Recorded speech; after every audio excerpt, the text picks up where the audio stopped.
그래야 내 마음이 아니라 그분께서 부르시는 것에 대해 응답을 하게 됩니다. 사도 바오로가 우리에게 유명한 얘기를 하는 거죠. 갈라디아 2장 20절. 이제 내가 사는 것이 아니라 그리스도께서 내 안에 사시는 겁니다.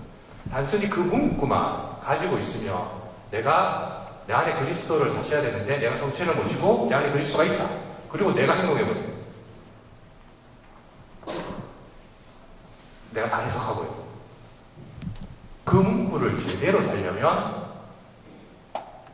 예수님의 마음으로 다른 것을 바라볼 수 있는 시각이 필요합니다. 그것을 교황님의 문단 신앙의 빛에서는 관점의 변화라고 이야기합니다. 관점의 변화가 없으면 열심히 성경 공부하고 레이저 활동을 하고 신앙생활을 열심히 하신다라고 해서 모든 데서 활동을 열심히 하시지만 집에 가면 애들이 싫어합니다. 엄마 직업 달라지고 애들 별로 안 좋아합니다. 제가 여러 번 봤습니다. 있던데 우리 집은 몰라서 그러십니다.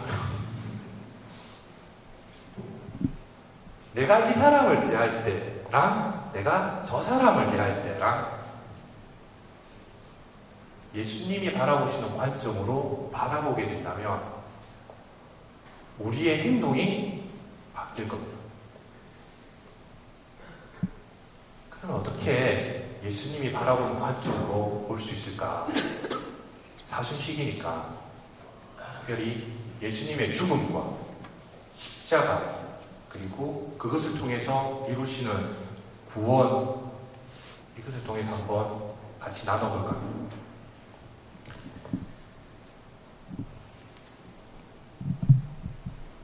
하느님의 아들이 사람이 되었다라는 신비는 우리 구원에 있어서 엄청난 사건입니다. 왜냐하면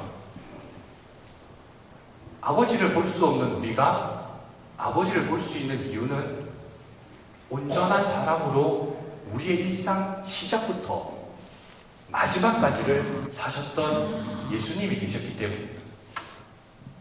온전하게 인간으로서 줄기차게 사셨기 때문에 우리는 그 길을 따라갈 수가 있습니다. 하느님의 아들이 사람이 되었다는 것도 엄청난 사랑의 신비지만 마지막에 결정적으로 십자가에서 돌아가셨다는 것은 결정적으로 사랑을 드러내는 신비입니다. 그런데 우리는 사실 시기 동안 예수님의 죽음에 대해서 이렇게 생각할 수 있습니다. 내 죄 때문에 돌아가셨다. 관점을 조금 바꾸고 싶습니다. 나를 위해서 돌아가셨다. 예수님께서 내 죄 때문에 돌아가셨다면 내 죄만 싹 없어주시는 거잖아요. 그러면 예수님 많이 돌아가셔야 된다. 여러 번 돌아가셔야 된다. 한 번 갖고 안 됩니다. 아무리 신이지만 한 번 딱 돌아가셔가지고 내 죄를 싹 없애준다는 건 정말 엄청난 일입니다. 나를 위해서 돌아가신 결정적인 사건이 있기 때문에 우리에게 미치는 어떤 영향들이 있습니다. 무엇일까요? 예수님의 십자가가 나를 위해서 짊어지신 거면 구체적으로 나에게 미치는 영향은 무엇이 있을까요? 한세령 기능신부님은 이렇게 얘기합니다. 십자가는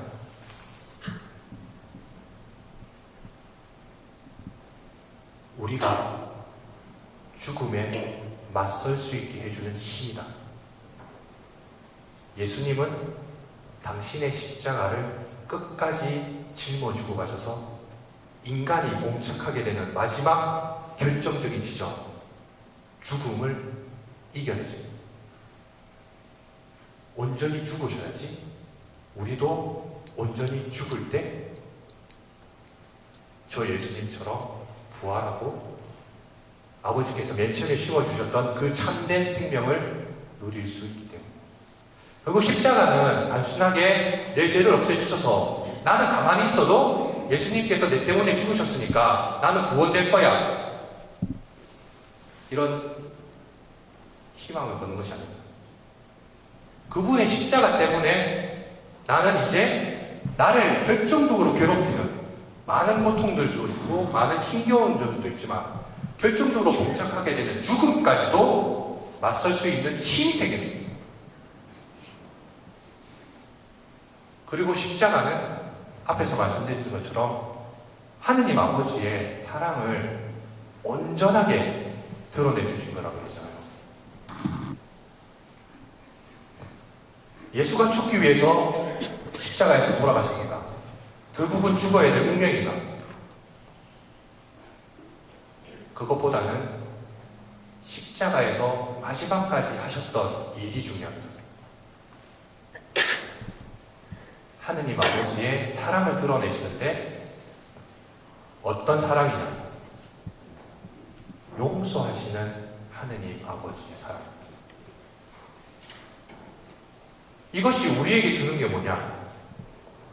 구체적으로 나를 그 십자가를 통해서 나를 더 힘을 주는 것이 무엇이냐?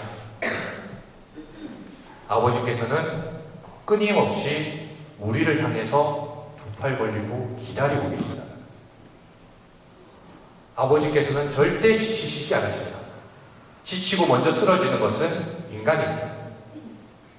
내가 추구하고자 하는 가치와 욕망 때문에 그래서 내 마음이 갈려져서 한쪽 방향으로 기울어져서 그 유혹으로 계속 가다 보니까 아버지에 대해서 실망하고 억울해하고 사랑한다며 왜 나를 사랑 안 해줘서 지금 내가 이 모양 이 지경에 이르게 하셨습니까? 먼저 쓰러지는 건 인간입니다. 아버지께서는 끊임없이 당신의 자비와 사랑으로 당신의 아들을 죽인 그 사람들까지도 기다리고 계십니다. 루카복음 15장에 큰아들과 작은아들 모두를 기다리고 있는 아버지처럼 회개하는 작은아들만 모여 들어와서 기쁘게 지내자 안 하시고 돌아온 큰아들에게도 같이 잔치에 들어가자. 잔치가 뭐겠습니까? 사람들이 복작복작 돼야 하는 잔치입니다. 잔치가 뭐겠습니까? 기쁨이 겨워서 흥겨워야지 잔치입니다. 아버지께서는 모든 사람들이 당신 생명에 들어오기를 바라십니다. 그 초대로 당신의 아들을 보내주신 겁니다. 그래서 그 아들이 살았던 삶을 통해서 사람들이 직접 만나고 체험하고 느끼고 그래서 그 길을 따라갈 수 있도록 해준 겁니다. 그래서 우리가 생각하는 구원은 내가 이 구렁텅이에 빠져있으니까 번쩍 들어가지고 이쪽으로 딱 옮겨놓는 구원이라고 생각하시는데요. 아버지께서 바라시는 구원은 그런 게 아니었습니다. 예수의 십자가를 통해서 알고 있는 것처럼 내가 죽음을 정면으로 맞이할 수 있는 힘을 가지고 어떤 고통이 있더라도 그 죽음 너머에 참된 생명이 있다는 것을 알게 될 때, 체험하게 될 때 내가 갈 수 있도록 길을 열어놓으셨습니다. 그래서 예수님께서는 나를 믿어라. 나는 길이요, 진리요, 생명이다라고 말씀하셨습니다. 그 길에, 그 진리를 그래서 결국 찾게 되는 생명은 앞서 말씀드린 것처럼 내가 육체적으로 살아있는 그래서 누리게 되는 생명이 아니라 내가 사는 게 아닌 것처럼 그래서 죽은 사람처럼 이렇게 지내는 것처럼 아버지가 맨 처음에 심어 주셨던 그 원래의 자리에서 참된 삶으로 살아가는 생명. 그래서 내가 육체적으로 죽더라도 하느님과 함께 살면서 누리게 되는 참된 기쁨. 그것을 알려주신 분이 예수님이고 그것이 하느님 나라라는 단어를 통해서 우리에게 알려주고 그 하느님 나라에 초대된 분들이 여러분 모두입니다. 그리고 그 길을 따라가고자 나선 사람들이 그리스도인입니다.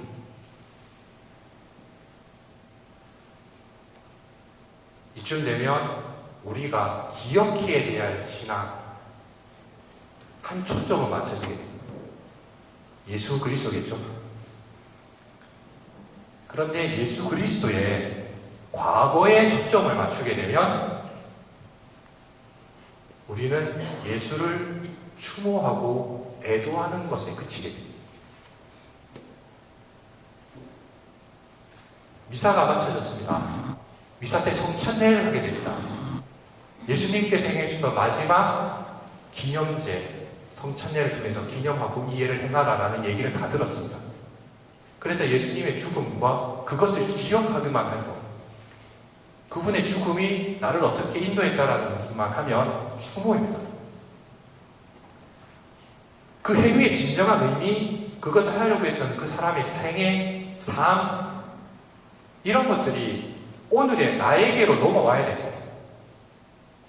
그 의미들을 이제 내가 받아서 내 삶 안에서 구체적으로 살아가려고 할 때 우리는 기억하는 신앙을 살게 될 겁니다. 나를 기념하라, 이를 행하라, 그 말씀을 실천하게 됩니다. 내가 귀 기울여서 들었던 말씀, 그리고 이 성찬의 신비 안에서 재현된 그 사람을 내가 예수님의 관점으로 눈으로 바라보면서 느꼈던 것, 체험한 것, 이것이 우리가 기억해야 될 겁니다. 그러니 크고 웅장하고 거대하고 누군가에게 표현하고자 하는, 알리고자 하는 그런 것이 아니라 슬며시 나에게 다가오시는 이 사건 중에 슬며시 나에 다가오시는 그 부르심을 쫓으셔야 할 겁니다. 그때 함께 계셨던 하느님을 기억해야 할 겁니다. 그리고 그것을 어떻게 살아가야 될 것인지 고민해야 될 겁니다. 그 방식은 여러 가지겠죠. 여러분의 삶의 상황 안에서, 각자의 삶의 상황 안에서. 그러나 그 실천은 거창하지 않아도 됩니다. 우리는 너무 잘 알려져 있는 위대한 성인들만 생각하고 그렇게 살아야 된다라고 스스로를 죄이고 있습니다. 그러니까 어떻게 됩니까? 머리로는 다 압니다. 주님, 제가 이래 살아야 되는 이름으로 살았습니다. 하느님께서 마지막에 여러분 심판하실 때 마리아야, 데레사야 부르실 때 니 왜 마더 데레사처럼 안 살았냐? 니 왜 프란치스코 성인처럼 그렇게 안 살았냐? 이래 말씀 안 하십니다. 너 왜 너처럼 살지 않았냐? 맨 처음에 나에게 주신 게 있죠. 저도 모릅니다. 하느님을 만나면서 내가 알아가야 되는 속에서 맨 처음에 주신 나의 삶이라는 게 생명이라는 게 있습니다. 그것을 온전하게 살아가셔야 돼요. 그래서 공중에 구랑개가 쭉 떠있는 것처럼 살면 나는 땅을 디디고 있다는데 내가 살아가야 되는 목표는 무조건 저기시다라고 생각해서 나에게 맞지 않는 곳을 계속 있게 됩니다. 안 된다라고 실망하게 되고 좌절하게 되고. 근데 우리는 땅에 디디고 살고 있고요. 잊지 말아야 되는 것은 나, 그리고 너, 그리고 내가 싫어하는 저 사람도 하느님의 창조물이고 하느님께서 창조하셨을 때는 각 사람 안에 고유한 것을 심어 놓으셨잖아요. 하느님께서는 아픔이 없습니다. 버저도 되는 것이 없습니다. 왜냐하면 하나하나 고유하거든요. 꼭 틱딱 시키십니다. 대신에 그 하나하나는 도장이 같죠.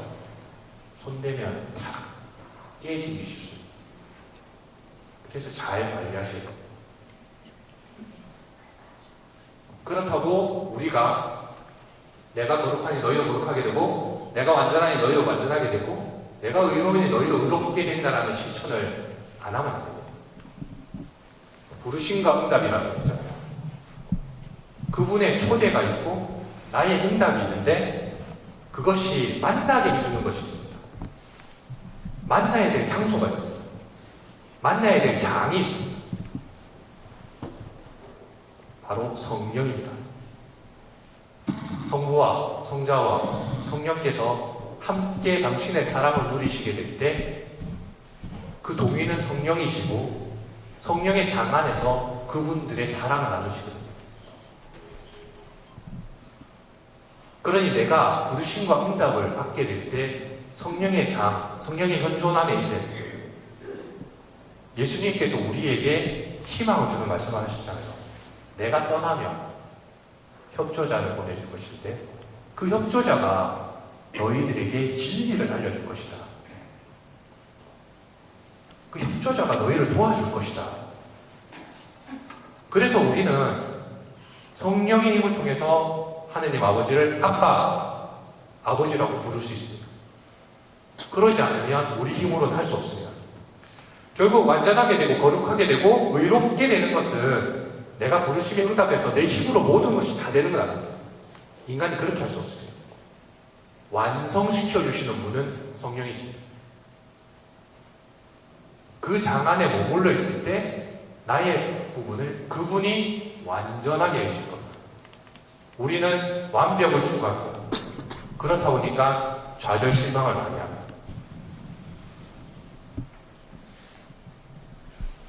하느님께서는 내가 완벽하니 너희도 완벽하게 되라고 말씀하시지 않았습니다. 그리고 그분께서는 항상 우리에게 힘을 주십니다. 십자가가 우리에게 있어서 큰 힘인 것처럼 십자가 넘어서 있는 부활이라는 것을 도달하기 위해서 주신 힘인 것처럼